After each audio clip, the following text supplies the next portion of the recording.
8 گھنٹے کی ڈیوٹی آسان مگر صرف 8 منٹ کی تہجد مشکل۔ کتنی عجیب بات ہے کہ انسان دکان اور دفتر جس سے انسان کو سبب کے طور پر رزق ملتا ہے وہاں روزانہ 8 گھنٹے ڈیوٹی دیتا ہے۔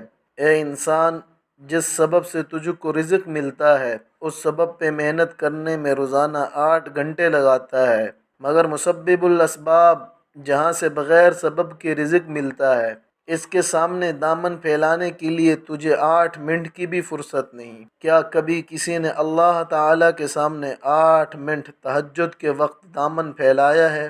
اگر نہیں تو کیوں نہیں؟ اللہ رب العزت کی ذات تو خالق و مالک ہے، وہ تو ایسی غنی ذات ہے کہ نہ مانگو تب بھی عطا کرتی ہے اور اگر مانگو تو اور زیادہ عطا کرتی ہے۔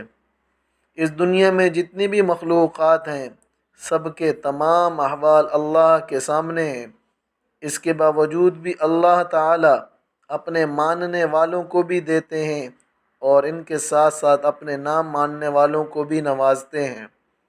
اس لیے ہمارا حق بنتا ہے کہ روزانہ صرف 8 منٹ رات کی تاریکی میں اللہ تعالیٰ کے دربار میں سجدہ ریز ہو کر اپنے لیے اور اپنی امت مسلمہ کے لیے دعا کیا کریں، اس سے دنیا و آخرت کی کامیابیاں ملیں گی انشاءاللہ۔